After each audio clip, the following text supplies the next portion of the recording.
ABCD চতুর্ভুজের বিপরীত কোণদ্বয় পরস্পর সম্পূরক।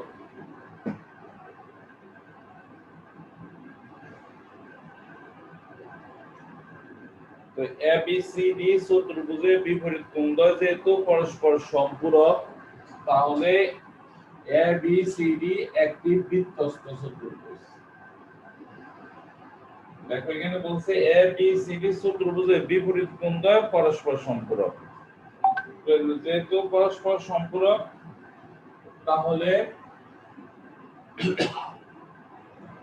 চতুর্ভুজটা হচ্ছে কি বৃত্তস্থ চতুর্ভুজ।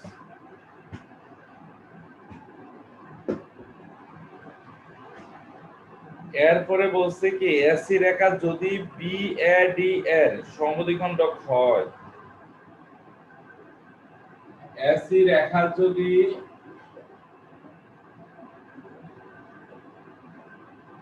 এই এসি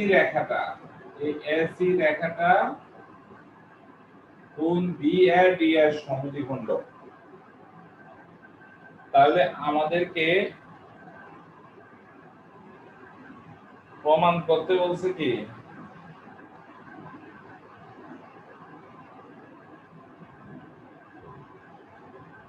বিসি সমান সমান এসিডি টা প্রমাণ করতে বলছে। এবার বিডি এসি আর বিডি যোগ করি আমরা।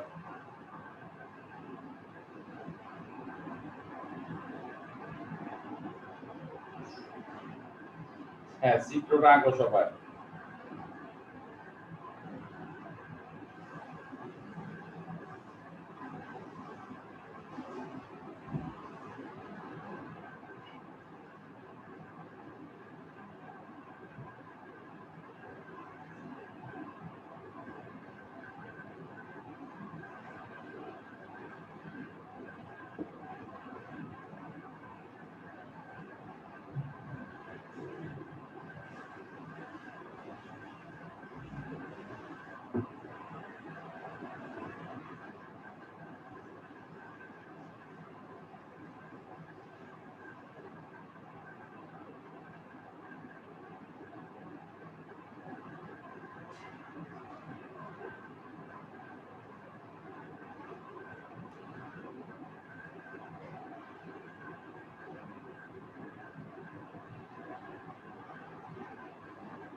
তাহলে দেখো এবার একই চাপ ধরবো আমরা দুইটা।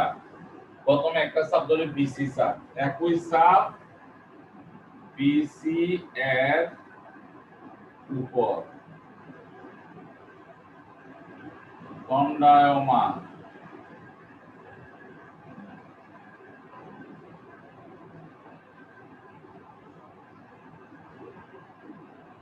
বৃত্তস্থ কোণ দুইটা। দেখো যে বিসি চাপের উপর দণ্ডায়মান, এই কোণটাও বিসি চাপের উপর দণ্ডায়মান, আবার দেখো এই কোণটাও বিসি চাপের উপর দণ্ডায়মান। ওই একই চাপের উপর দণ্ডায়মান বৃত্তস্থ কোণ হচ্ছে দুইটা, একটা কোণ হচ্ছে বিএসি ও কত বিডিসি। আমরা জানি একই চাপের উপর দণ্ডায়মান বৃত্তস্থ কোণ সমান, তাহলে আমরা লিখতে পারি সুতরাং কোণ বিএসি সমান সমান বিডিসি। বিসি চাপের উপর দণ্ডায়মান গেল বৃত্তস্থ কোণ। এবার হচ্ছে আবার একই চাপ সিবি এর উপর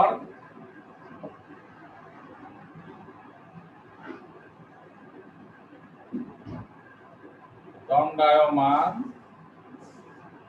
বৃত্তস্থ কোণ, সিডি এর উপর দণ্ডায়মান বৃত্তস্থ কোণ কত হইব? এটা একটা আরেকটা এটা সিআরডি ও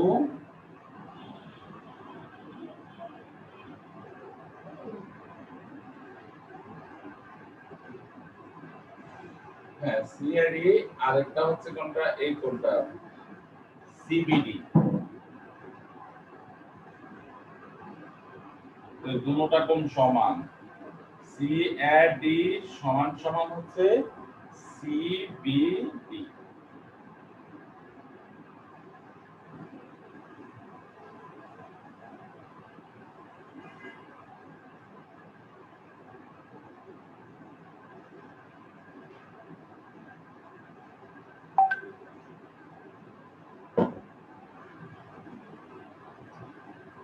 এবার দুইটা কোণ সমান,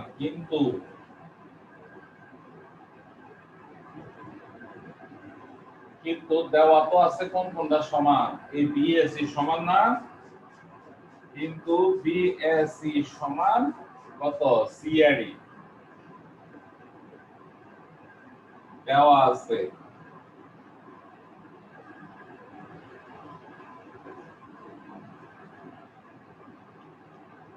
এতটুকু লেখো তোমরা, লেখো এবং বুঝে বুঝে লেখো।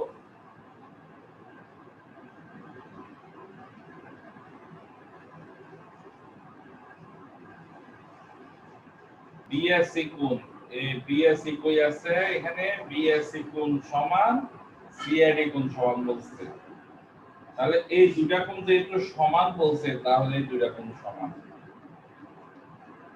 তাহলে লেখো সুতরাং কোণ বিডিসি সমান সমান কোণ সিবিডি।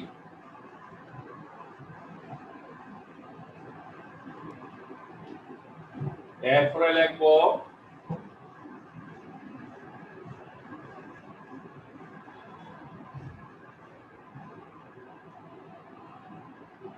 তারপরে লিখবো এটা যে ত্রিভুজ বিসিডি এর এই কোণ সমান কোণ বিডিসি সমান সমান সিবিডি। সুতরাং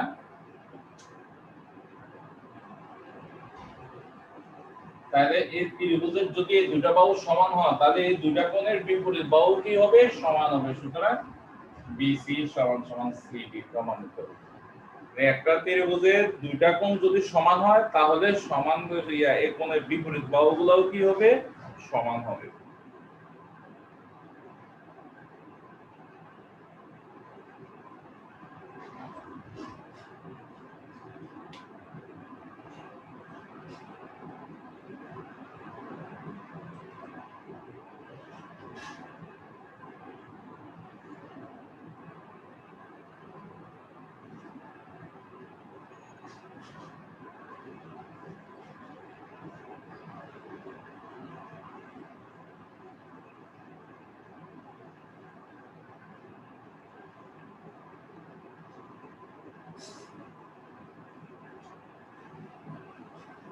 হ্যাঁ, সবাই জেবিটি বক্স নাও।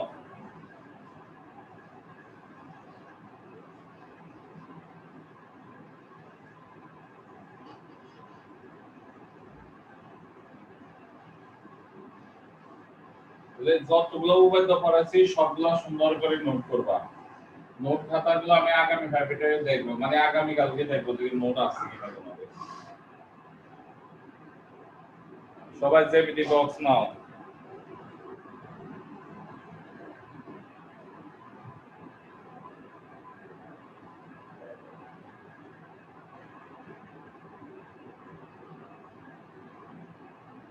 হ্যাঁ, তাড়াতাড়ি নিবা।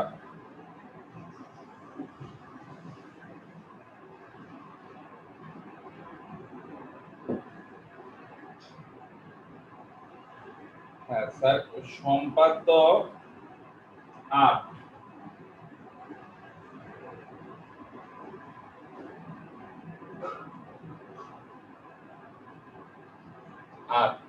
সম্পাদ্য 8 কি বলছে?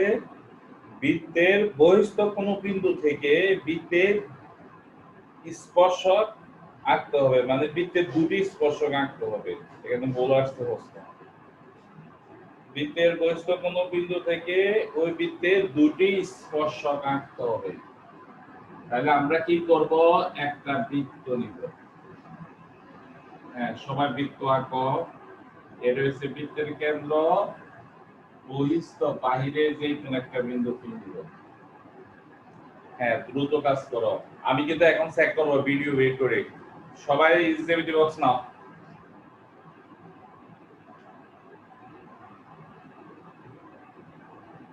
দেখি অর্পিতা, তুমি ভিডিও বক্স নিশুনে জেমিতি বক্স ভিডিও অন করো।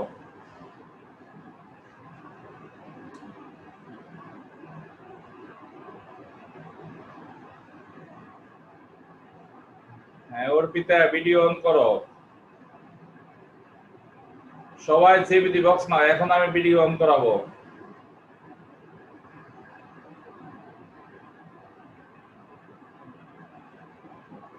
হ্যাঁ সুমি জয়েন করছো?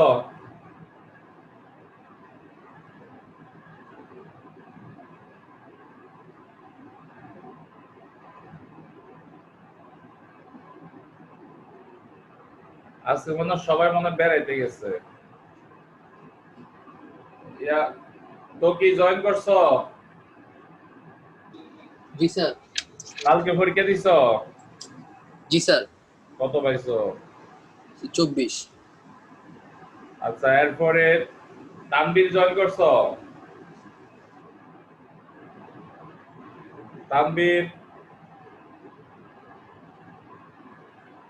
আচ্ছা দেখো, এরপরে জেমিতি বক্স নেওয়ার পরে আবার বিন্দু নিলাম। এটার কেন্দ্র হইছে উ, বৃত্তটার নাম হইছে এ বি সি বৃত্ত। এবার উপি যোগ করব। হ্যাঁ, উপি যোগ করো।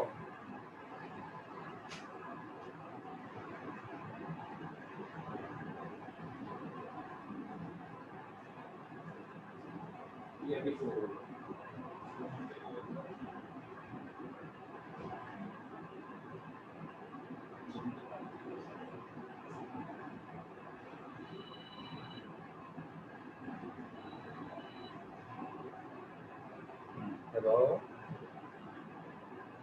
বাবা, কেন পরে তাহলে আমি রিসিভ করি না।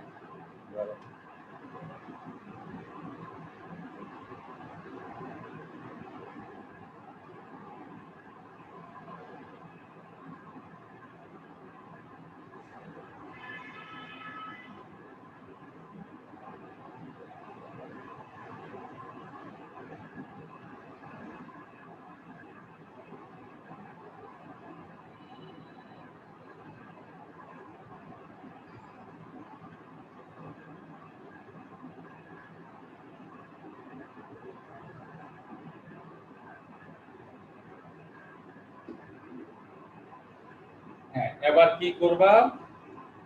এটার অর্ধেকের বেশি ব্যাসার্ধ নিয়ে, এই যে উপি এর অর্ধেকের বেশি ব্যাসার্ধ নিয়ে এইখানে রেখা এরকম করে বৃত্ত স্থাপন করো।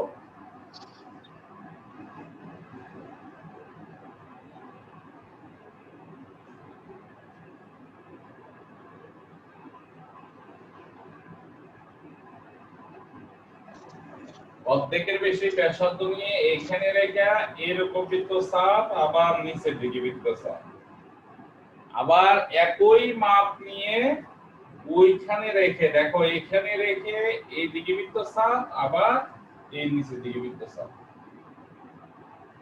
এইভাবে বৃত্তচাপ অঙ্কন করে এবার এটাকে এখানে একটা বিন্দু দেওয়া যায়।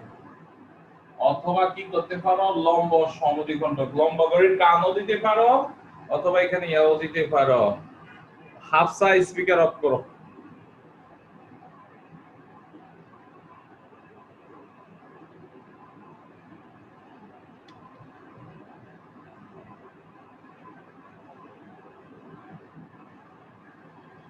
এবার এইটাকে কেন্দ্র করে যদি লম্বা টান দেওয়া যেতে দাও, এটাকে কেন্দ্র করে এবার বৃত্ত অঙ্কন করে এইভাবে বড় করে।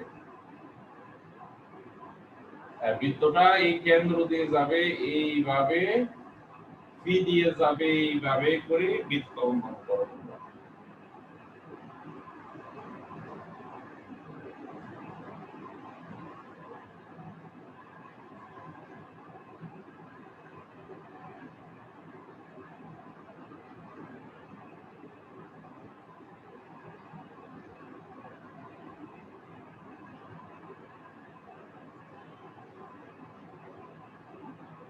তো মনে করি এই বৃত্তটা আগের বৃত্তকে আর বি বিন্দুতে সেট করছে, এবার যোগ করো এপি আর এ বিপি যোগ করো, তাহলে এপি আর বিপি এর উদ্দিষ্ট মানে এপি আর বিপি কি স্পর্শ দুটি স্পর্শক।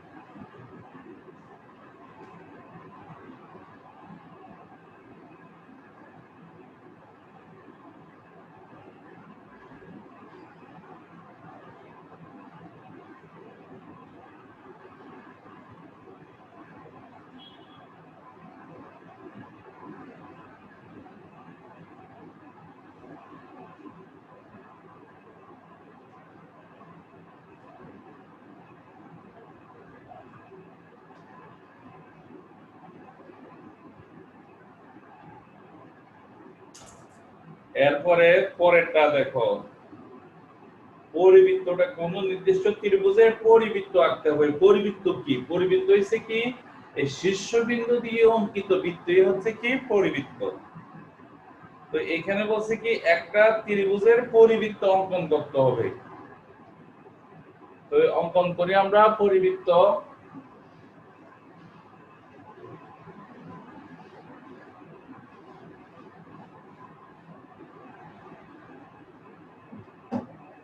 সম্পাদ্য 9, প্রথমে একটা ত্রিভুজ অঙ্কন করো। এ বি সি ত্রিভুজ আঁকো।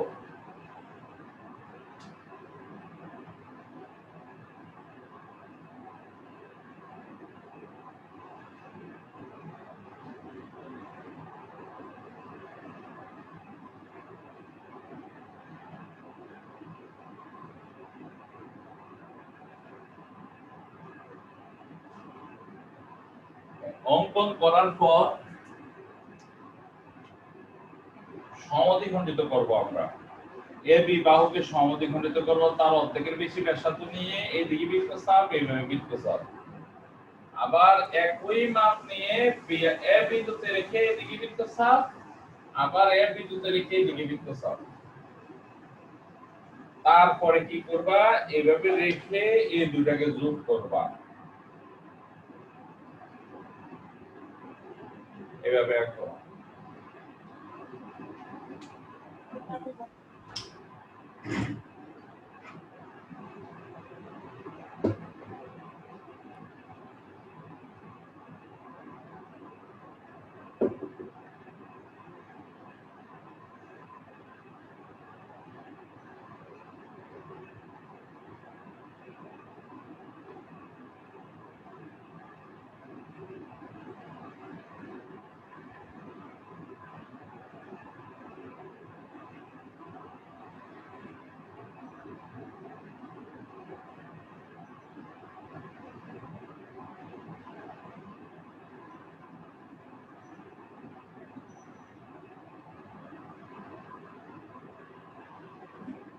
আবার একইভাবে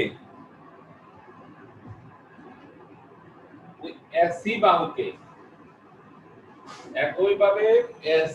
অর্ধেকের বেশি ব্যাসার্ধ নিয়ে এদিকে বৃত্তচাপ এদিকে বৃত্তচাপ কোন দিকে পরে খেয়াল করার দরকার নাই, সেট করার কথা হচ্ছে মেইন। এরকম দুইটা বৃত্তচাপ আছে, আমারটা বাইরে মিলছে তোমাদেরটা ভিতরেও মিলতে পারে, আমারটা বাইরে মিলছে তোমাদেরটা ভিতরেও মিলতে পারে, এটা নিয়ে টেনশন করার দরকার নাই।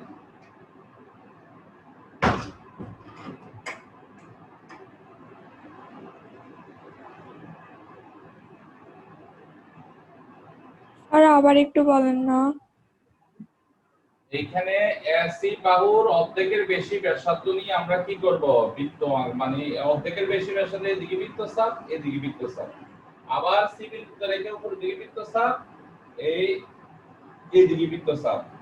এই দেখো এই আবার বলি এতে রাইখা এসি এর অর্ধেকের বেশি ব্যাসার্ধ নিয়ে এদিকে বৃত্তচাপ আঁকছি এদিকে আঁকছি, আবার একই মাপ নিয়ে সি তে রাইখা এদিকে বৃত্তচাপ আঁকছি আবার এইদিকে বৃত্তচাপ আঁকছি।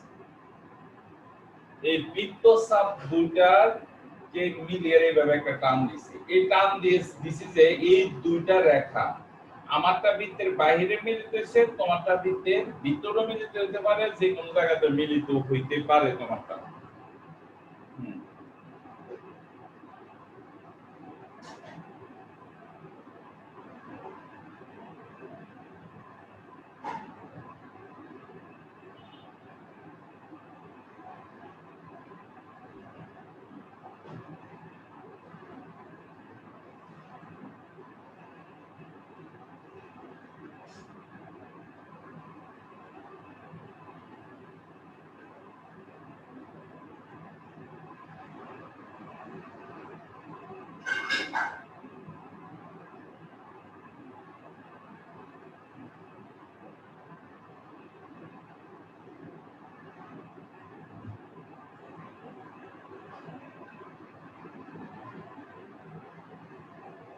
এরপর যে বিন্দুতে সেট করে মনে করে সেটা হচ্ছে ও বিন্দু, এ ও যোগ করব,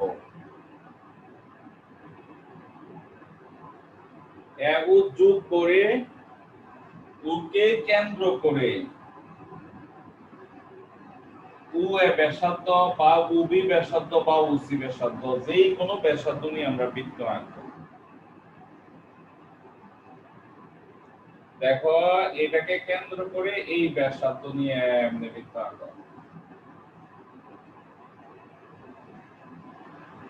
এই ওকে কেন্দ্র করে ও এর সমান ব্যাসার্ধ নিয়ে বৃত্ত আঁকব।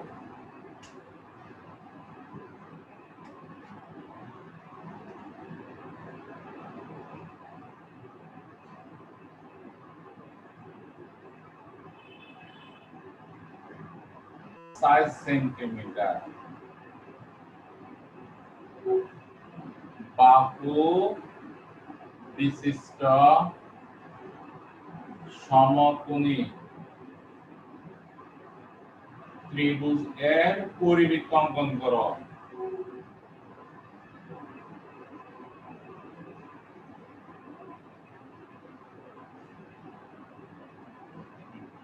দেখো প্রশ্ন দেখো,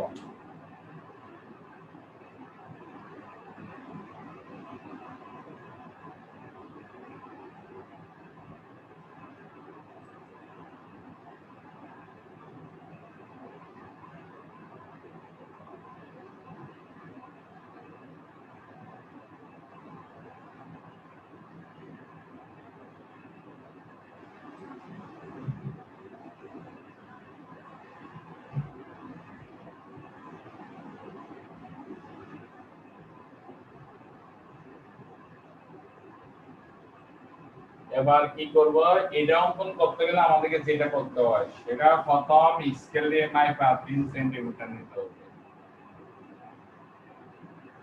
একটা বাহু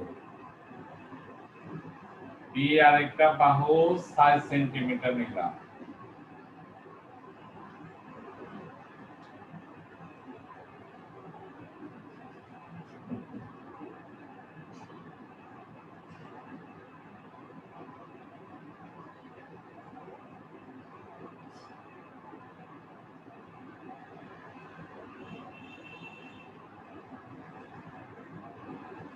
এরপরে দেখো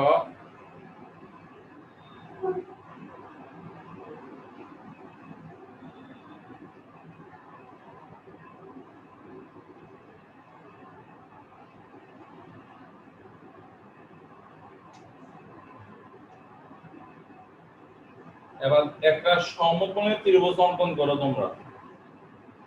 যে কোনো রশ্মি নাও, যে কোনো রশ্মি বিই নিলাম, নিয়ে এর সমান করে বিসি কেটে রাখো।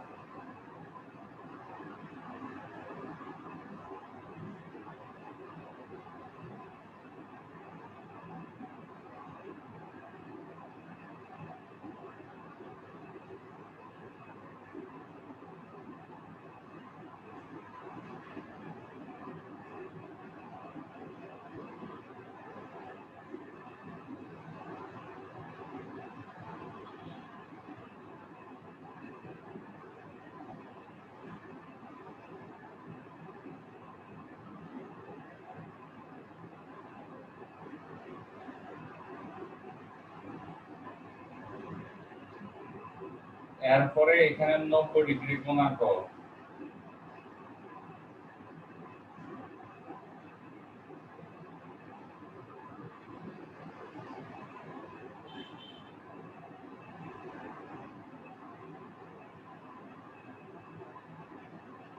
হ্যাঁ দোয়েল, তোমার এই স্পিকারটা অন ইয়া করো না কেন, সয়নিটি ক্লিক করো না কেন?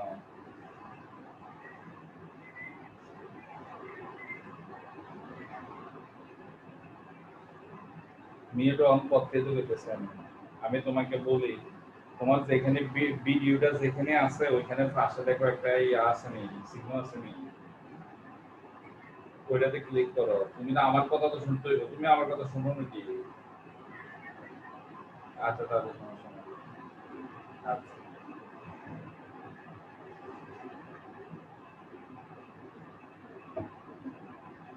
এরপরে কি করবা, বি এর মাপ নিয়ে বি এর থেকে কেটে নাও, বি এ কেটে নাও।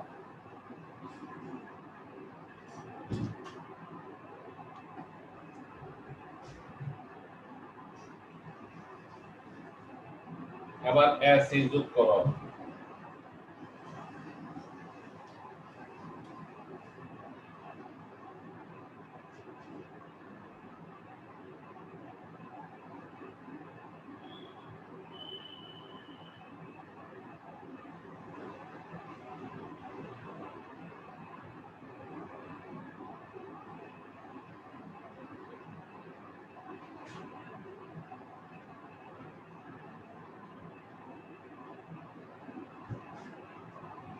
এরপরে দেখো এস যোগ করার পরে আমাদের সমকোণী ত্রিভুজে পরিবৃত্তের ব্যাসার্ধ থাকে, পরিবৃত্তের কেন্দ্র থাকে অতিভুজের উপরে। দেখো আমাদের সমকোণী ত্রিভুজে পরিবৃত্তের কেন্দ্র থাকে অতিভুজের উপরে। এই জন্য আমরা শুধু অতিভুজটাকে সমদ্বিখণ্ডিত করব। স্যার আবার বুঝাই বলি, আমরা জানি সমকোণী ত্রিভুজের পরিকেন্দ্রের ব্যাসার্ধ থাকে অতিভুজের উপরে। এই জন্য আমরা কি করব, এই শুধু অতিভুজটাকে সমদ্বিখণ্ডিত করব। তাহলে অর্ধেকের বেশি ব্যাসার্ধ নিব, এটার অর্ধেকের বেশি ব্যাসার্ধ নিয়ে এই দিকে বৃত্তচাপ, তারপরে যেখানে করে বৃত্তচাপ এটা কই পড়ে ওইদিকে তাকানোর দরকার নাই, এখানে রেখে দিকে বৃত্তচাপ, আবার এখানে দিকে বৃত্তচাপ, আবার একই মাপ নিয়ে এখানে রেখে এই দিকে বৃত্তচাপ, এই দিকে বৃত্তচাপ, তারপরে টান দাও এইভাবে। হ্যাঁ টান দাও। স্যার এই অংশটা একটু আরেকবার বলেন না। এখানে এসি যোগ করলাম, এসি মানে এটা তো এসে সমকোণ ত্রিভুজ, সমকোণ ত্রিভুজের কেন্দ্র, পরিবৃত্তের কেন্দ্র থাকে অতিভুজের উপরে। এই জন্য অতিভুজকে কি করছি, সমদ্বিখণ্ডিত করছি। অতিভুজের সমদ্বিখণ্ডিত করছে, অতিভুজের সমদ্বিখণ্ডে এই বিন্দুতে সেট করছে, এই বিন্দুটাই হবে পরিবৃত্তের কেন্দ্র। হ্যাঁ তাড়াতাড়ি তোমরা এটা করো।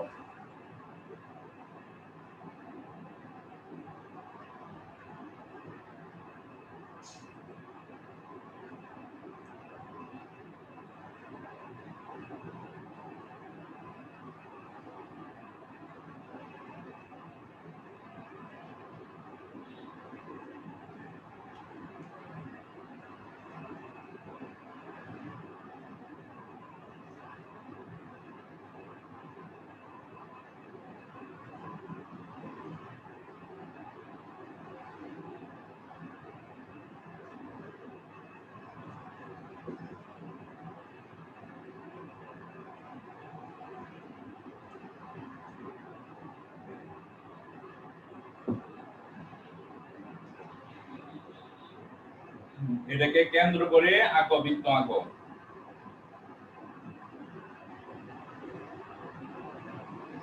এইভাবে বৃত্তটা এ বি সি বিন্দু দিয়ে যাবে।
পরিবৃত্ত আঁকো।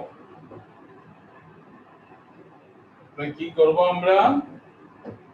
3 4 5 সেন্টিমিটার। হ্যাঁ, সি হইছে 5 সেন্টিমিটার। আমরা এটার পরিবৃত্ত আঁকবো।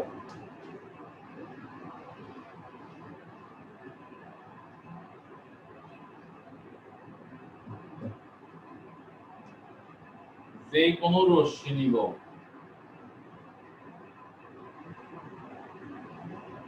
নিয়ে আমরা এক কাজ করব, বড়টা নিয়ে কাটে এখানে সি এর সমান করে কেটে নিই। বড় বাহুটা সমান করে কাটতেছে।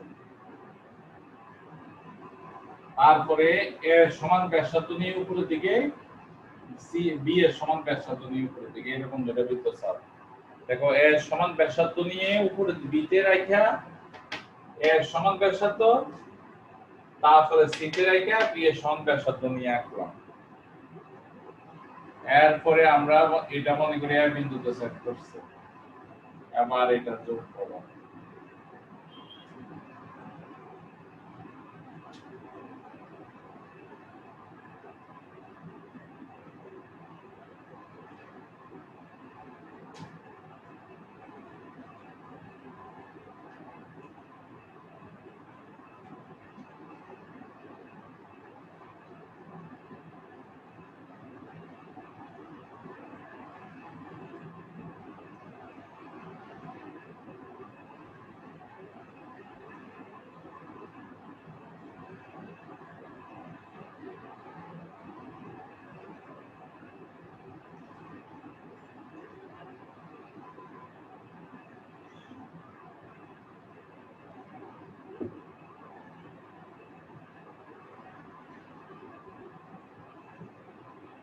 গেছে এটা, এটা আঁকবা। এটা আঁকার পরে দেখো এটা ওই এর আগে নিয়মে আঁকবা।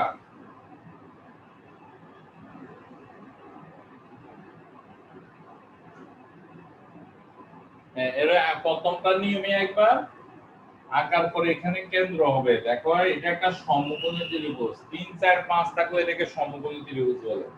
তো সমকোণী ত্রিভুজ হলে এখানে কিন্তু 5 অতিভুজ, তাহলে কেন্দ্রটা কিন্তু অতিভুজের উপরে পড়বে। তাহলে এবার কি করবা, এটাকে কেন্দ্র করে বৃত্ত অঙ্কন করে ফেলবা। শেষ। এটা হাতে অঙ্কন করে ফেলো।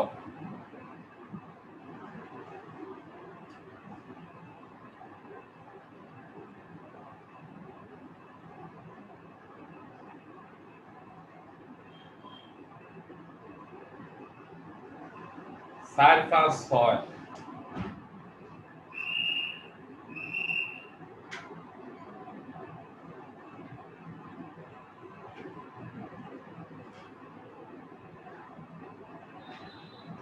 যদি দেখো সমকোণী ত্রিভুজ হলে যদি ও ত্রিভুজের কেন্দ্র না হয় তাহলে কিন্তু কাটা।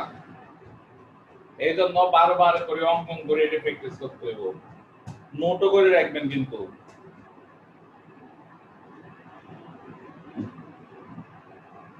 এরপরে লিখছি কত 4 5 6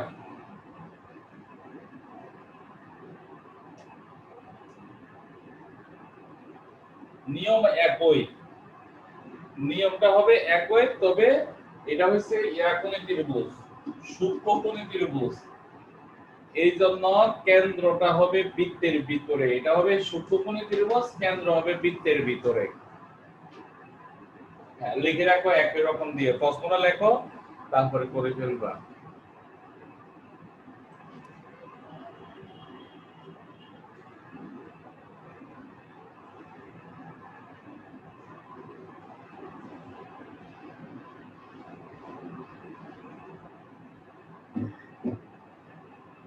এরপরে সে 4 5 7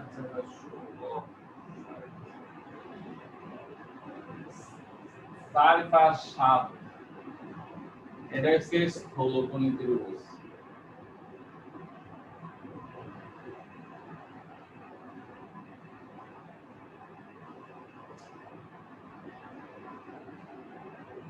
নিয়ম একই, তবে লক্ষণীয় বিষয় হচ্ছে কি, এটার ক্ষেত্রে কেন্দ্র হবে ত্রিভুজের বাইরে, কেন্দ্র হবে কি ত্রিভুজের বাইরে কেন্দ্র হবে।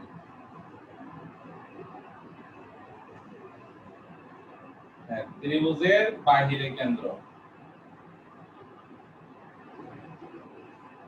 তাহলে একইভাবে দুটাকে সমদ্বিখণ্ডিত করে তোমরা এইভাবে অঙ্কন করে দেবে।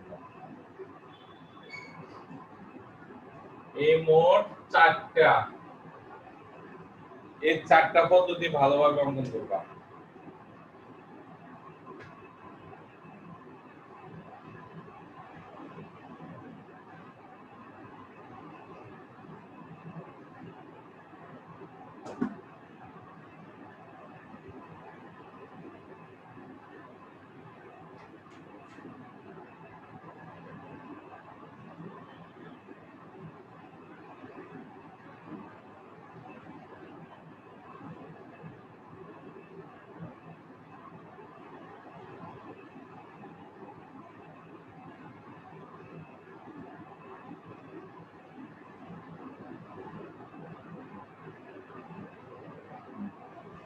এরপরে আসো,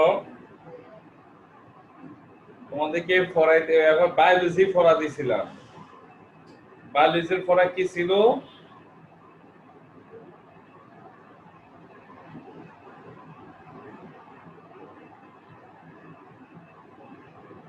হ্যাঁ, আয়েশা বলো তো বায়োলজি কি পড়া ছিল?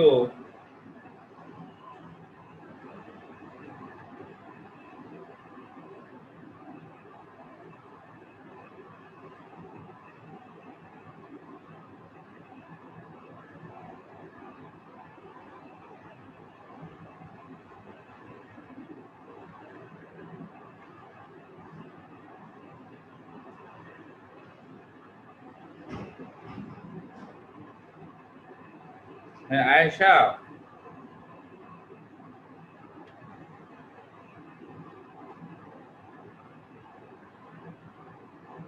প্রশিক্ষণ পর্যন্ত হ্যাঁ প্রশিক্ষণ পর্যন্ত আচ্ছা, ফসদন পর্যন্ত হইলে তুমি বলো তো ফসদনের বাহ্যিক প্রবাহগুলো বলো।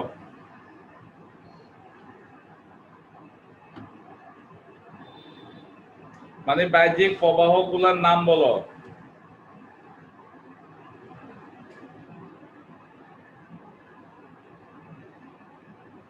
তাপমাত্রা, আপেক্ষিক আর্দ্রতা, আলো, বায়ু প্রবাহ। হ্যাঁ, রিয়া অভ্যন্তরীণ প্রবাহগুলোর নাম বলো তো।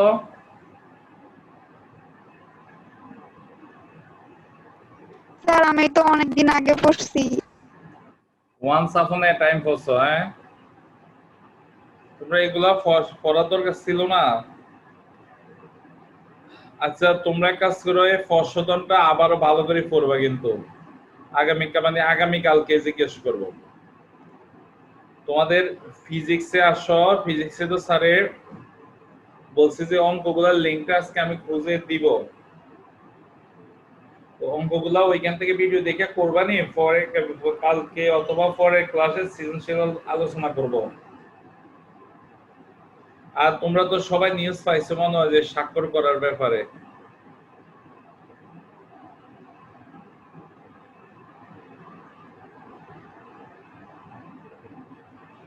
সাপ ওদিনকে কতটুকু পড়াইছিলাম না?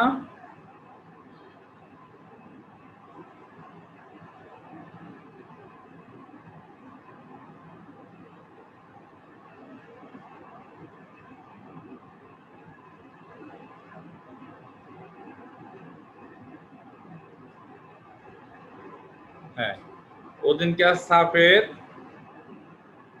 যে 3টা অঙ্ক দিছিলাম এসডব্লিউ, কিন্তু আশা করি কেউ করো নাই। ফাইল অঙ্কগুলা করছো? হ্যাঁ, ফাইল তাড়াতাড়ি স্পিকার অন করো।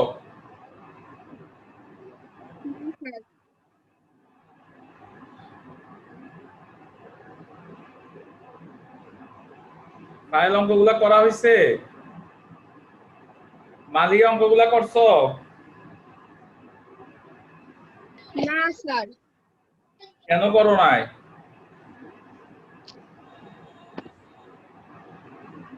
হ্যাঁ,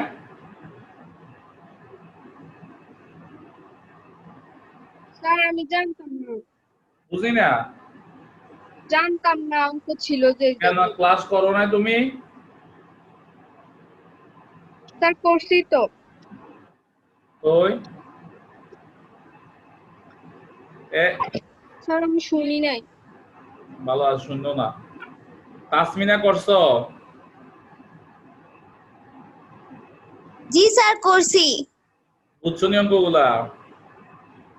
জি স্যার। সুমাইয়া করা হয়েছে অঙ্কগুলা?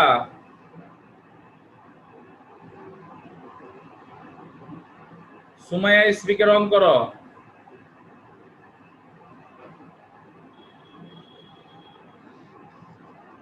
অঙ্কগুলা করছো সুমাইয়া? জি স্যার। ফিজিক্সের উদাহরণের অঙ্কগুলা করছো? না স্যার। স্যার আমার এখানে নেটে খুব স্লো কাজ থাকে। হ্যাঁ, আমাকে ফরা জিজ্ঞেস করতেছি তো নেটওয়ার্কে স্লো হয়ে থাকবো। তানবীর অঙ্কগুলা করছো উদাহরণের?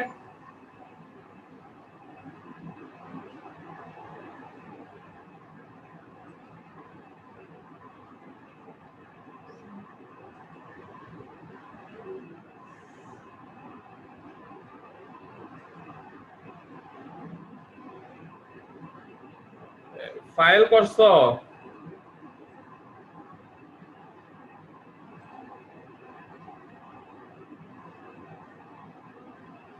রিয়া তো করো নাই না?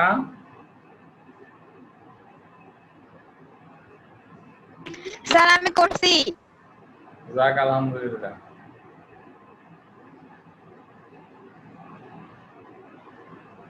আচ্ছা, আসি আমরা অঙ্কগুলো এডি করবো ভালো করে।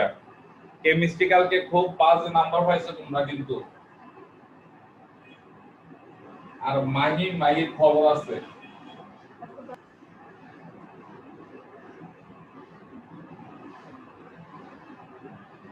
আসো পদার্থবিজ্ঞানের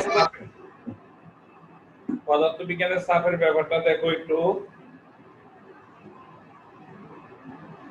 আমরা ওদিনকে ইয়া পর্যন্ত পড়াইছিলাম আর্কিমিডিসের নীতিটা, ওইটা পড়াইছি। আজকে পড়াবো হইছে প্যাসকেল। প্যাসকেলটা কি মনোযোগ সহকারে দেখো।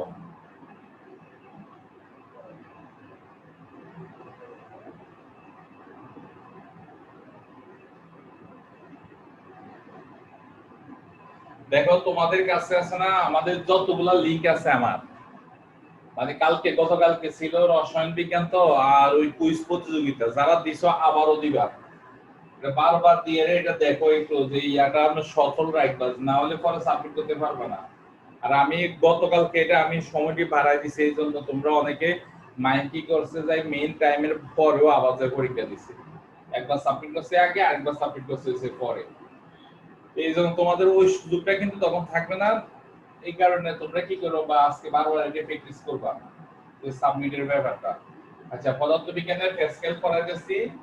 প্যাসকেলটা বলছি কি, প্যাসকেল এরকম একটা আবদ্ধ তরল পদার্থ বা বায়বীয় পদার্থ নিয়ে যদি তার একটা ক্ষুদ্র অংশে বল প্রয়োগ করা হয়, এখানে যদি 1 নিউটন বল প্রয়োগ করা হয়, এটার যতটুকু ক্ষেত্রফল পুরাটাকে আমরা ততটুকু ওইভাবে ভাগ করলাম।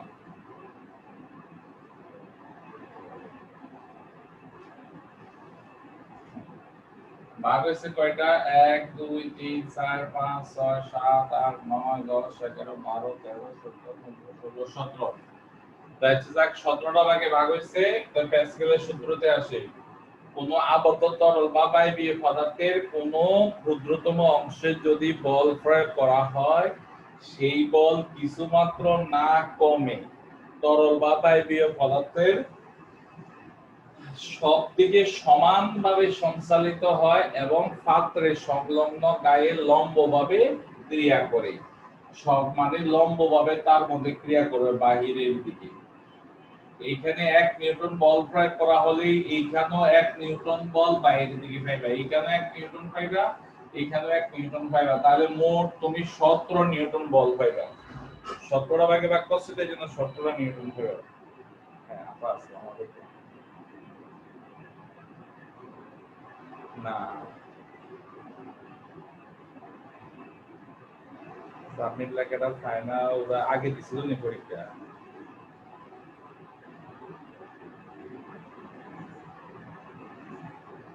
হ্যাঁ,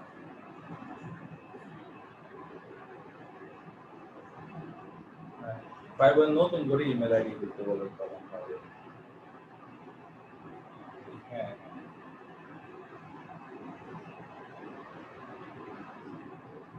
হ্যাঁ, হ্যাঁ, আমার একটা কালকে এটা আমি দিয়েছি আইডি দিয়ে করছি।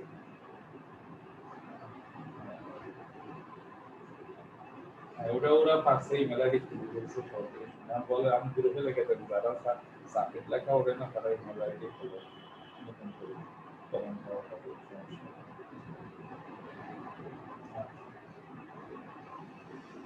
হ্যাঁ, দেখো এরপরে কি হবে। তাহলে 1 নিউটন বল প্রয়োগ করে আমরা 17 নিউটন বল পাইছি। তো প্যাসকেলে কিন্তু এটা বলে নাই 17 নিউটন বল যে বেশি পরিমাণ পাইছি, এটা আমরা পরে প্রমাণ করব। প্যাসকেলে বলছে কি শুধু কোন তরল বা আবদ্ধ তরল বা বায়বীয় পদার্থের কোন ক্ষুদ্রতম অংশের মধ্যে যদি বল প্রয়োগ করা হয়, সেই বলটা কিছুমাত্র না কমে তরল বা বায়বীয় পদার্থের সকল দিকে সমানভাবে সঞ্চালিত হয়, এই সব দিকে সমানভাবে সঞ্চালিত হয় এবং পাত্রের সংলগ্ন গায়ে লম্বভাবে ক্রিয়া করে। এই হচ্ছে প্যাসকেলের সূত্র। কিন্তু আমরা উনার সূত্র অনুসারে দেখলাম 1 নিউটন বল প্রয়োগ করলে সমানভাবে বললে 17 নিউটন বল আমরা পেয়ে যাই। এবার আসো এই যে 17 নিউটন বল পেয়ে যায় কিভাবে পাই, এরকম একটা সূত্র আমরা এখন প্রতিপাদন করব।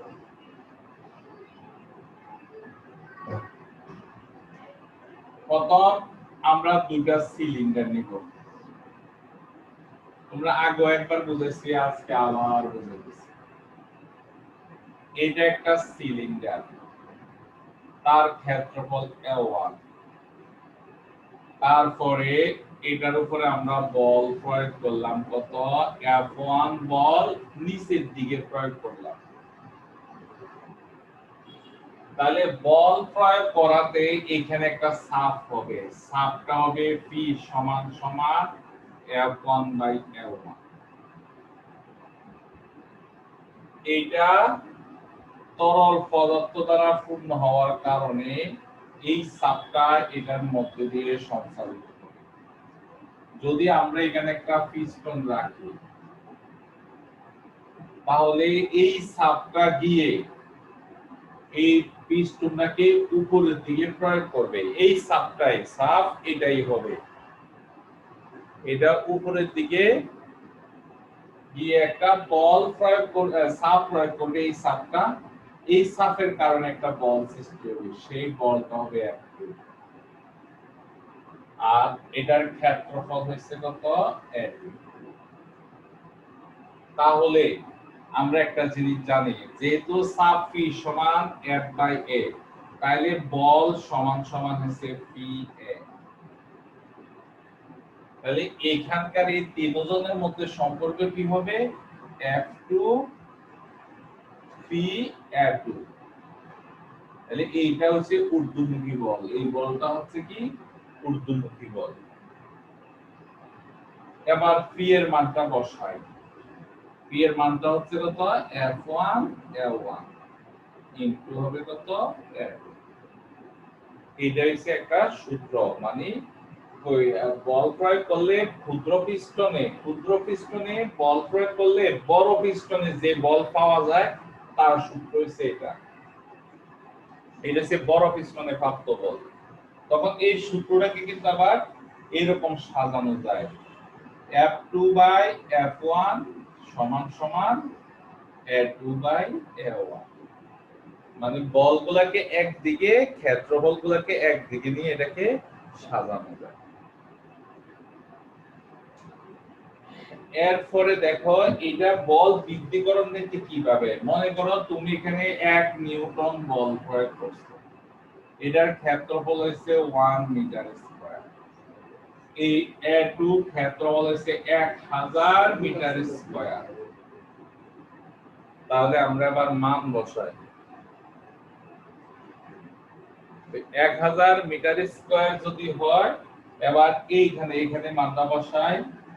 F1 এর মান 10 * 1 নিউটন, A1 এর মান হচ্ছে 1 মিটার স্কয়ার, আর A2 টা হবে 1000 মিটার স্কয়ার।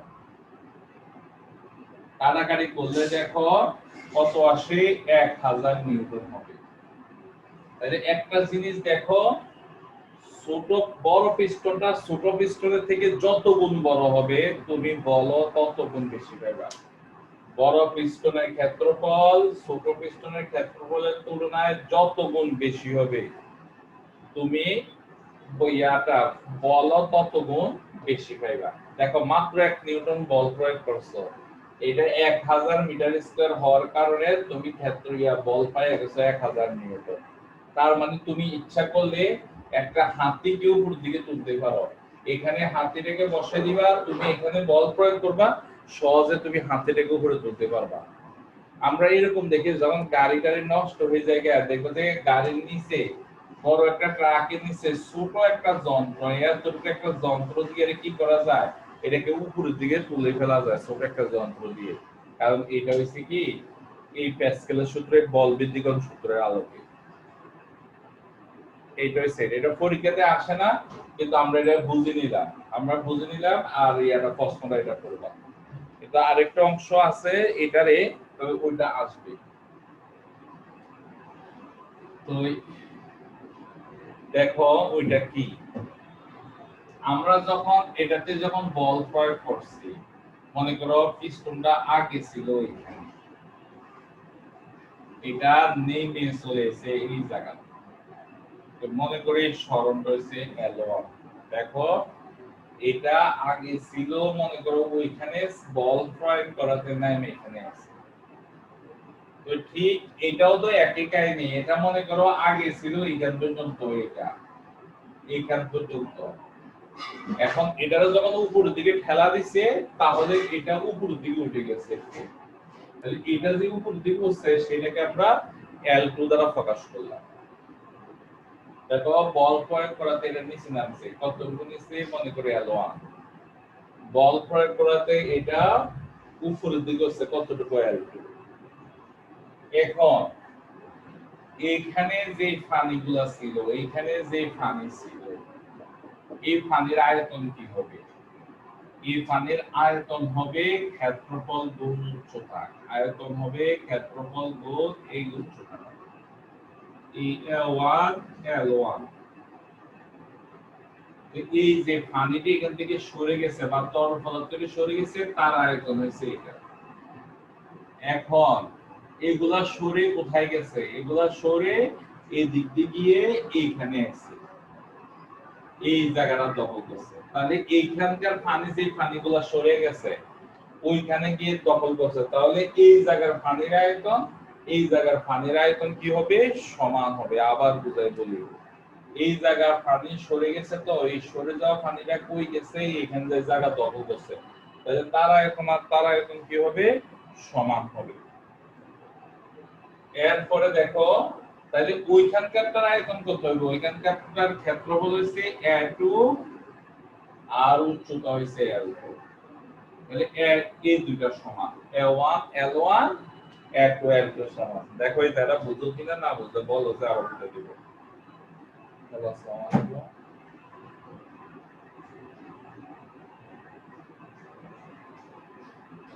9F এ হ্যাঁ আমি বলছি সার্ভার একটা কল ছিল নতুন করে একটা আইডি হলো আবার তাহলে সাবমিট করতে পারবো হ্যাঁ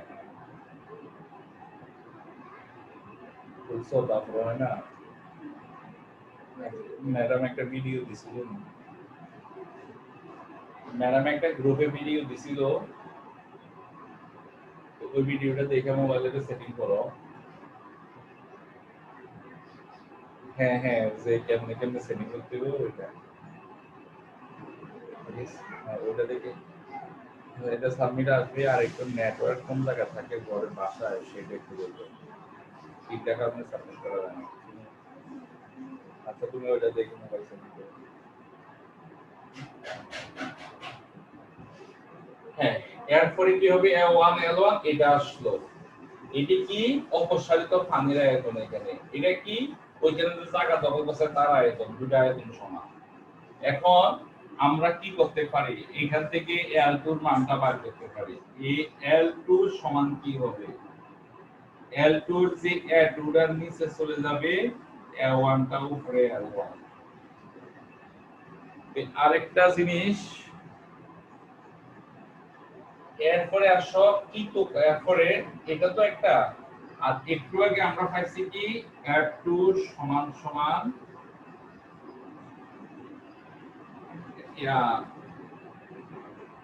A2 A1 F1 এই দুইটা সূত্র পাইলাম L2 সমান হচ্ছে এটা আর F2 সমান এটা তবে এটাও মুখস্থ করব না এটাও মুখস্থ করব না মুখস্থ করব এইটা আর একটা সূত্র একটু আগে শিখেছিলাম সেটা এই যে F2 F1 সমান সমান A2 L1 এই মুখস্থ করবে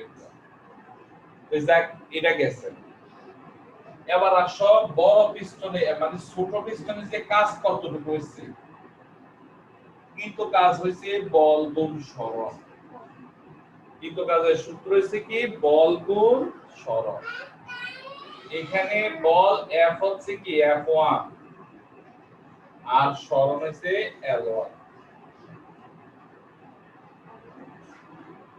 আর ছোট বড় পিস্টনে কিন্তু কাজ এটা এবার আসো বড় ছোট পিস্টনে কিন্তু কাজ এটা এবার বড় পিস্টনে কিন্তু কাজ কত W সমান সমান হচ্ছে F2 L2 আমরা তো প্রমাণ করছি এখানে পুয়াটা আয়তন সমান এবার দেখবো যে কি দুইটা সমান কিনা এটা প্রমাণ করব তো এবার মান বসাই F2 এর মান বসাই F2 এর মান হচ্ছে কত A2 A1 F1 L2 এর মান হচ্ছে L1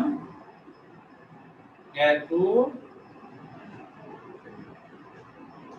L1 এবার কাটাকাটি করো A2 A2 A1 A1 কাটা সমান সমান হয় F1 L1 সমান সমান হচ্ছে কত W1 এটার 1 দি এটার 2 দি তাহলে দেখো কৃত কাজের পরিমাণ কিন্তু সমান তোমরা পিস্টনে কৃত কাজের সমান বল পরিবর্তন হয় কিন্তু কৃত কাজটা সমান থাকে তাহলে এই প্রমাণটা একটু বই থেকে শিখে পেলেও বইয়ের মধ্যে হুবহু প্রমাণটা আছে